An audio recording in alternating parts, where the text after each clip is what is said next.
기도는 우리 기독교에만 있는 게 아니죠. 기도는 다른 이방 모든 종교에 다 기도가 있습니다. 그런데 우리 기독교에서 하는 기도하고 다른 이방 종교에서 하는 기도는 차원이 틀리다는 거예요. 그 동기 면에서 근본적으로 다르다는 거죠. 그래서 주로 이방 종교에서의 기도는 인간의 욕구에 의해서 기도가 하게 되는 거예요. 그다음에 인간의 두려움이라든가 공포라든가 불안과 어려움, 이러한 문제에서 비롯돼서 기도를 한다는 거예요. 그리고 세상 사람들은 이렇게 상상적인 존재, 그러니까 우상 앞에 기도를 하잖아요. 근데 우리가 여기서 말하는 그 우상이라는 것은 돌을 해놓고 빚어놓고 나무에다가 주렁주렁 매달려 놓고 기도를 할 때 그 우상이라는 것은 보여지는 그 조형물이나 그 형체를 말하는 것이 아니라 이 형체가, 이 조형물이 절대적인 신이 되어서 나의 이 문제를 해결해 줄 수 있는 능력의 절대자라고 생각하는 그 생각을 가진 사람들이 그 자신들이 문제라는 겁니다. 사실 조형물에는 문제가 없는 거예요. 그죠? 그것이 나를 도와줄 거다, 절대적인 존재다 생각하고 우리는 비는 거예요. 자, 그런데 기독교에서는 기도의 동기가 인간에게 있지 않습니다. 전능하신 하나님을 아는 데서부터 우리가 기도가 시작되는 거예요. 하나님을 모르면요, 기독교의 기도는 할 수가 없어요. 정말 기독교에서의 기도는 하나님을 아는 데서부터 시작이 됩니다. 그러니까 즉 아무 뜻도 모르고 주문을 외우거나 종교 의식처럼 행해지는 게 기도가 아니라는 거예요. 우리 기독교에서는. 그러면 하나님 아버지께 자기의 내면의 깊은 생각을 쏟아놓는 거예요. 우리 기독교에서의 기도는. 오늘 본문에 마태복음 6장 9절로 들어가서 본문을 한번 보도록 하겠습니다. 그러므로 너희는 이렇게 기도하라. 하늘에 계신 우리 아버지여. 여기서 너희는이라는 것은 1차적으로 제자들에게 예수님이 어떻게 기도하라고 알려준 거예요. 그죠? 너희는, 그것은 1차적으로 제자들이고, 오늘 본문을 읽는 우리들, 믿음 생활을 하는 우리 믿음의 지체들에게 이제 이렇게 기도하라 라고 예시를 해주는 거예요. 그런데 여기서 이렇게 기도하라 해서 이렇게는 어떠한 방법과 수단과 어떤 문제에 있어서 모범적인 제안을 할 때 이렇게, 내가 모범적인 것을 보여줄게, 이렇게 하라는 지시 대명사의 형태라는 거예요. 이렇게 하라, 이렇게 모범적인 것이니 이렇게 하라라고 말을 하는 겁니다. 그리고 이렇게 내가 모범적인 것을 너희들한테 제시하니까 이렇게 기도하라라는 건데, 이 기도하라는 것은 단회적인 것이 아니죠. 계속 지속적인 것을 염두에 둔 명령어예요. 기도해도 되고 안 해도 되가 아니라 기도하라. 내가 너희한테 기도에 정말 올바른 모범적인 것을 제안하니까 이것처럼 이렇게 날마다 기도하라 이거예요. 그 모범적인 방법이 뭐냐면 그 다음에 나와 있죠. 하늘에 계신 우리 아버지여 이름이 거룩히 여김을 받으시오며 라고 있어요. 하늘에 계신 우리 아버지여 라고 부르며 기도하라는 거예요. 하늘에 계신 우리 아버지를 인정하면서 기도하라는 거예요. 그러면 하늘에 계신 우리 아버지를 세 가지의 방면에서 한번 보도록 하겠습니다. 첫 번째로, 하늘에 계신 하나님은 하늘에 계신다는 거예요. 우리가 기도하는 하나님은 어디에 계셔요? 하늘에 계시는데, 우리가 중세까지만 해도 어떻게 사람에게 있어서 하늘은 아주 성스러운 거였어요. 아주 성스러운 대상이었고 성스러운 숭배의 장소야, 하늘이. 그런데 현재는 인간이 막 과학이 발전하고 막 하늘을 날아다니는 능력이 있고 다 넓은 우주 공간까지 막 가지만 하늘은 무한하잖아요. 하늘을 뚫고 넘어갔다 이런 말 못 들어봤죠? 하늘은 무한해요. 하늘은 그러니까 역시 인간의 경외심을 배우는 대상이 될 수 있다는 거죠. 이 눈에 보이는 하늘에도 하나님이 계시고 저 우주 공간에도 계신데 그 하나님은 끝이 없는 거야. 그 하나님이 우리가 기도하는 대상이라는 거예요. 그래서 다시 말해서 하늘에 계신 하나님은 우리의 능력과는 비교되지 않는 우리를 초월하신 분, 그분이 하나님이시라는 말씀이에요. 하나님은 우리의 생각을 넘어서 계시는 분이에요. 우리가 어떠한 노력을 하고 어떠한 방법을 한다라도 결코 도달할 수 없는 그곳에 계신 지존하신 분이라는 거예요.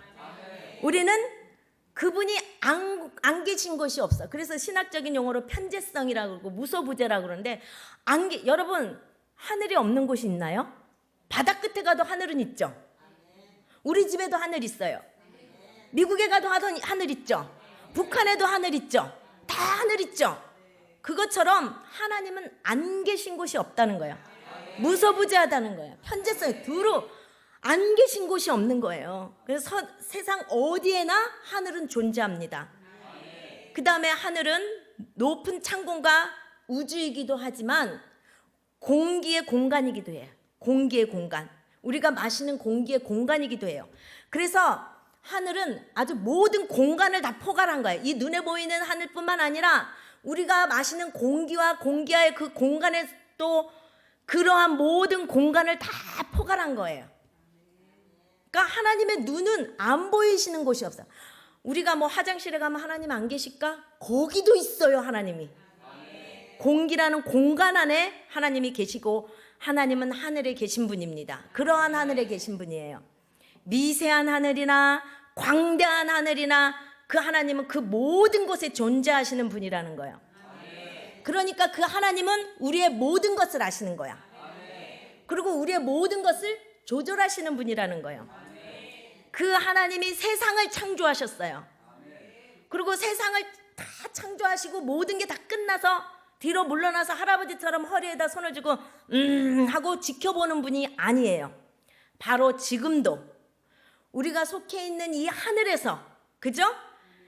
이 창조하신 우리들을 피조물들을 조절하시고 사람들의 영혼을 구원하기 위하여 일하시는 하나님이신 것을 믿으시길 바랍니다. 우리가 기도하는 대상은 그 하나님께 기도하는 거예요.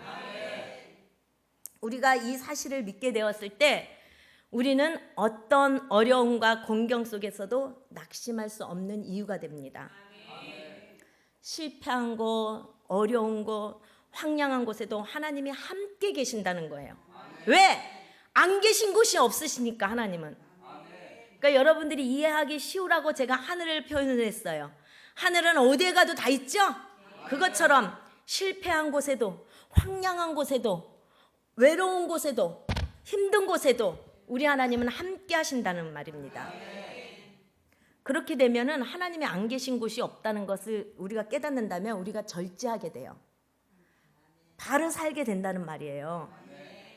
우리가 아무도 보지 않는다고 믿는 곳에 하나님이 계시다는 거예요. 두 번째, 첫 번째는 하나님은 하늘에 계신다 그랬어요. 두 번째 하나님은 그 하늘에 계신 하나님은 어떻게 보니까 우리 오늘 본문에 보니까 우리 하나님이래요. 우리 하나님. 나만의 하나님이 아니라 우리가 함께 공유해야 할 하나님이시라는 거예요. 하나님은요, 나만 사랑하지 않는다는 거예요. 하나님은 나만을 위하여 세상을 만들지 아니하셨고 나만을 위하여 이 세상을 움직이지 않는다는 것입니다. 하나님은 우리 모두에게 공평하신 하나님이에요. 신앙을 옳게 가지지 못한 사람은 어떤 사람이냐면 자기만 하나님이 특별한 관계가 있는 줄 아는 거야. 자기만 하나님이 자기만 사랑한다는 거야. 자기를 통하지 않고는 하나님과 교통할 수 없다고 생각하는 사람들이 있어요. 절대로 그건 착각이에요. 자기만을 위해서 세상이 존재한다는 생각은 오만한 생각이겠죠. 마치 자기가 세상의 주인인 양 착각하고 산다는 것은 잘못된 태도를 가지고 기도에 접근하게 된다는 거예요. 그러나 그렇지 않습니다. 하나님은 우리의 하나님이에요. 내가 가장 싫어하는 그 사람도 하나님이 지으셨다는 거예요. 하나님은 내가 가장 싫어하고 미워하는 그 사람의 생명도 사랑하신다는 거예요. 여러분, 비가 와요. 근데 악인과 의인에게 똑같이 와요. 그죠? 의인에게는 비가 많이 오고 악인에게는 비가 조금 오고 여러 가지 장마에 막 홍수철에는 의인에게는 비가 조금 오고 악인에는 많이 와서 망하게 돼. 하나님은 그게 아니라는 거죠. 하나님은 공평하시고 나를 사랑하는 만큼 내가 미워하는 사람도 하나님이 사랑한다는 거예요. 비도 의인과 악인에게 똑같이, 빛도 의인과 악인에게 똑같이 햇빛을 주신다는 겁니다. 그 대상이 하나님을 알든지 모르든지, 하나님에 대해서 감사하든지 하나님에 대해서 감사를 아니하든지, 하나님은 한결같이 좋은 것을 똑같이 주시고 기회를 공평하게 주신다는 거야. 그런데 우리는 착각해요. 하나님은 나만의 하나님이야. 나만 가장 큰 은혜를 받은 것 같고 하나님은 나만 사랑하신 줄 안다는 거예요. 우리가 이 사실을 안다면 하나님이 사랑하시는 다른 사람을 함부로 우리는 미워하거나 적대시하거나 함부로 해서는 안 된다는 말입니다. 그렇게 한다면 그거는 하나님이 가장 싫어하는 거예요. 왜? 하나님은 내가 미워하는 그 사람도 사랑하고 있다는 것입니다. 이것은 또한 우리가 전도해야 될 필요성을 알려주죠. 왜? 하나님은 한 사람의 하나님이기보다는 우리라는 복수라는 단어를 쓰고 있어요. 복수. 우리의 하나님이 되는 거예요. 내 하나님도 되시지만 내 아내의 하나님도 되고 내 남편의 하나님도 되고, 그죠? 내 자녀들의 하나님도 되고 나와의 관계된 모든 사람들의 하나님이 되시는 것입니다. 아멘. 우리는 그렇기 때문에 우리에게 가까운 사람들에게 우리 하나님에 대해서 전해야 되는 거야. 너와 나의 하나님에 대해서 전해야 되는 거야. 그들이 돌아와서 함께 우리와 같이 축복을 누릴 수 있고 은혜를 받도록 기대하면서 우리는 전도를 해야 될 의무가 있는 것입니다. 우리는 요즘엔 사람들이 자기와 의견이 다르면 절대로 용납하지 않아요. 다 그런 건 아니지만, 그러나 하나님은 우리가 믿는 하나님을 통해서 우리라는 자신을 발견하게 되기를 원하고 계십니다.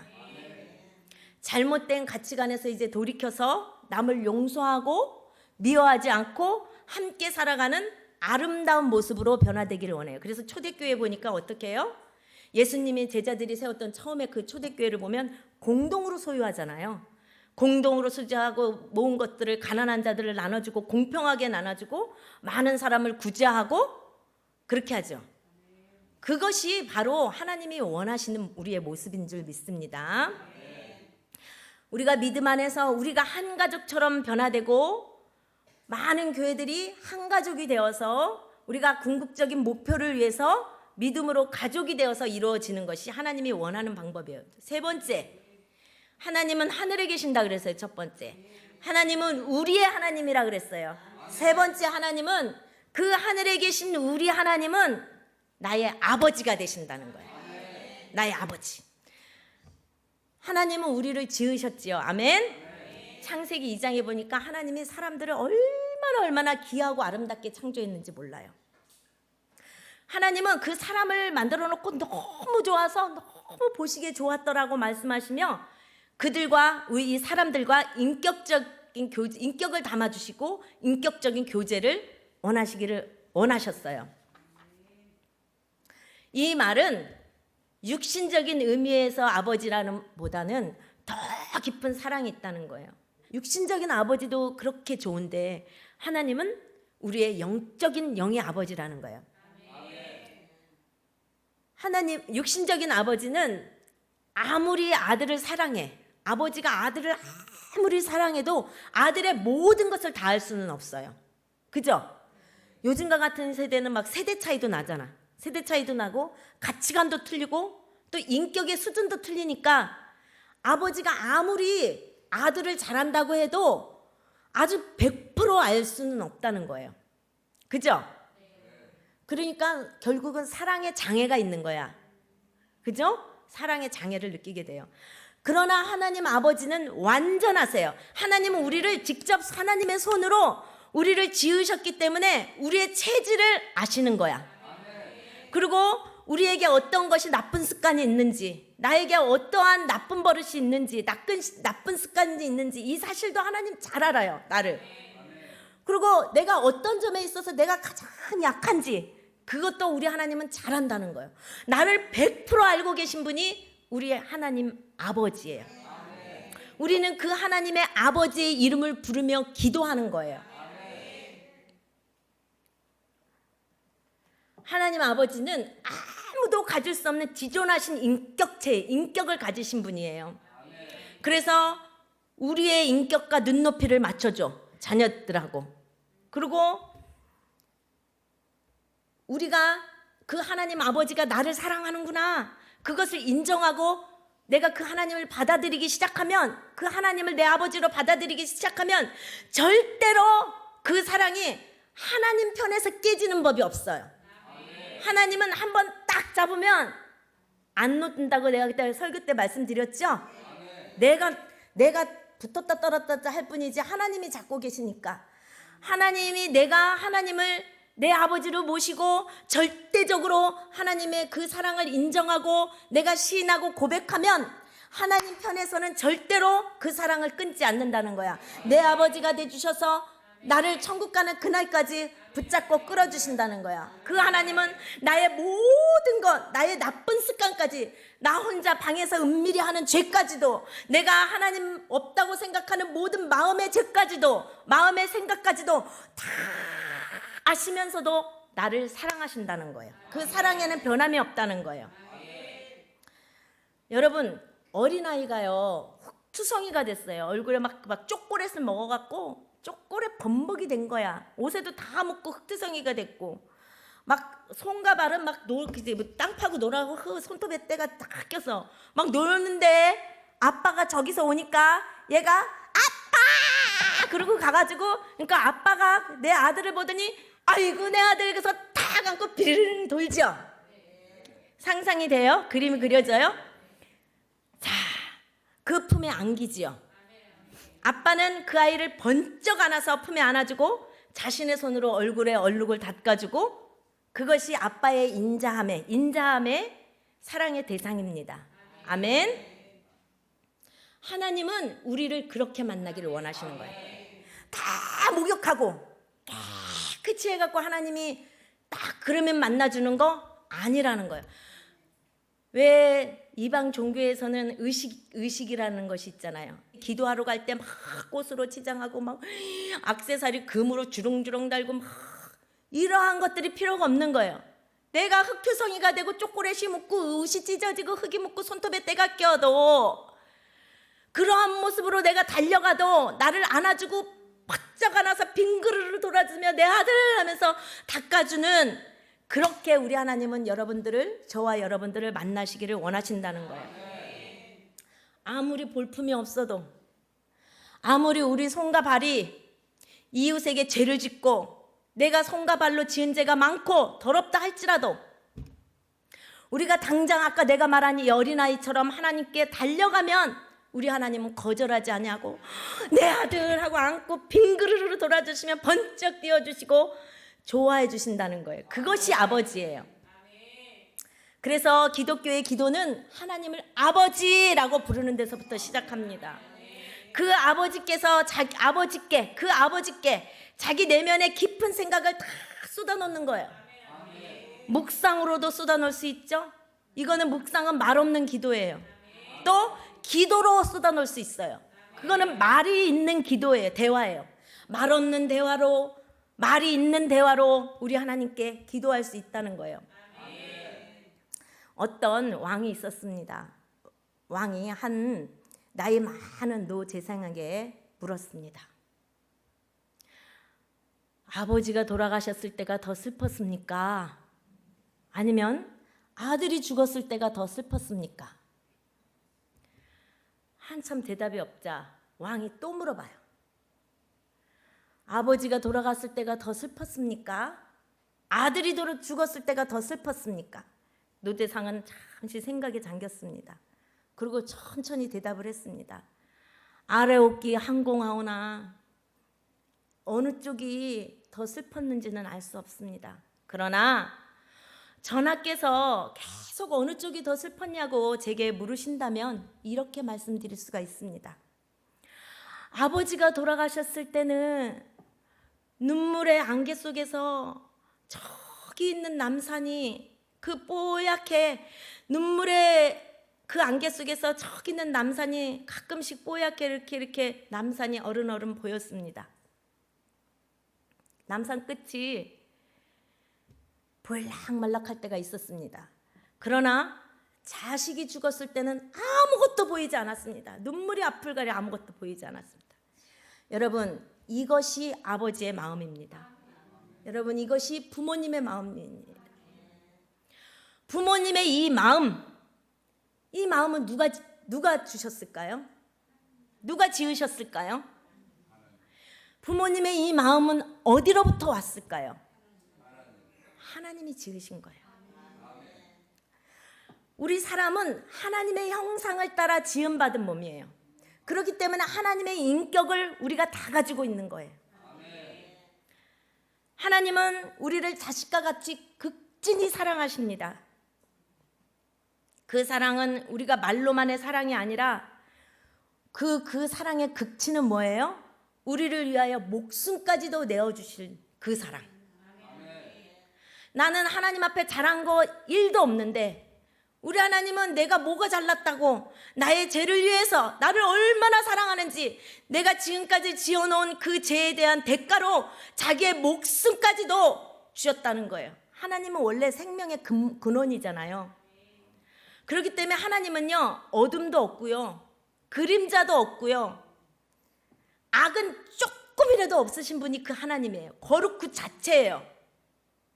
그런데 죽음이라는 건 뭐예요? 죄의 결과잖아요. 그죠? 그런데 하나님은 그러니까 결코 죽음을 당할 수가 없는 분이죠. 죄가 1도 없으니까 거룩하신 분이고 완전하고 어둠도 없고 그림자도 없는 거룩하신 분인데, 그런데 그 하나님이 육신을 입고 이 땅에 오셨습니다. 제 몸을 입고 이 땅에 오셨습니다. 사람으로 태어나셨다는 것은 곧 죽음의 가능성을 예표하는 거예요. 사람은 다 죽잖아요. 죄인이기 때문에. 창조주임에도 불구하고 그 영광을 다 포기한 거예요. 예수님은 이렇게 성자 하나님으로 이 세상에 오신 것입니다. 그리고 예수님이 십자가에 달리셔서 우리의 죄를 대신 갚아주셨습니다. 하나님의 성품은요, 공의와 사랑이 있어요. 공의는요, 절대적, 죄를 지으면 반드시 죽는 것이 공의예요. 그런데 성자 예수님이 이 하나님의 성품인 공의와 사랑을 함께 완성시킨 거예요. 공의, 죄를 졌으면 반드시 죽어야 돼. 하나님은 죄를 심판하셨는데 자기에게 그 죄의 짐을 다 씌워서 심판을 하신 거예요. 우리가 도저히 갚을 수 없는 대가를 하나님이 대신 갚아주신 것입니다. 여러분, 바로 이것이 아버지의 마음이에요. 자식을 위해서 전 재산을 다 주고도 보태어 내 목숨까지도, 아버지가 그 목숨까지도 다 줄 수 있는 사랑이 곧 하나님 아버지의 마음입니다. 그런데도 자식은 어떻게 해요? 더 요구해요, 부모한테. 그리고 부모를 불평해요. 다 잘해줘도 원망해요. 그럴 때가 많다는 거예요. 다 그런 건 아니지만. 그러나 아버지는 그 모든 것을 다 수용하고 자기 책임이래. 자식이 잘못한 것도 내 책임이래. 왜? 오직 아버지라는 그 이름 하나 때문에 그렇게 하는 거예요. 아버지라는 이름 하나 때문에 말입니다. 여러분, 이제 다시 정리하겠습니다. 예수님이 제자들에게 어떻게 기도하는지 너희는 이렇게 기도해. 기도의 예시문을 제시하는 거예요. 이렇게 기도해. 명령. 쉬지 말고 계속 하라는 거예요. 계속. 어떻게? 내가 보여준 이 제시문대로. 어떻게? 하늘에 계신 우리 아버지여. 먼저 기도하기 위해선 여러분들이 하나님이 내 아버지임을 인정해야 된다는 거예요. 첫째, 그 하나님은 하늘에 계신 분입니다. 어디든지 안 계신 분이 없습니다. 무궁무진하시고 무소부재하시고 편재하시며 전지전능하신 분이 그 하나님입니다. 하늘에 계신 그 하나님. 우리는 그분께 기도합니다. 그 하나님은 우리 하나님입니다. 내 하나님뿐만 아니라 여러분의 하나님입니다. 우리는 그 하나님께 기도하는 것입니다. 그 하나님은 우리의 아버지십니다. 내 아버지뿐만 아니라 여러분의 아버지십니다. 우리는 아들이 아버지에게 간구하듯이 달라고 하듯이 나와 처지와 위치와 상황에는 상관없이 아버지께 요구하는 것입니다.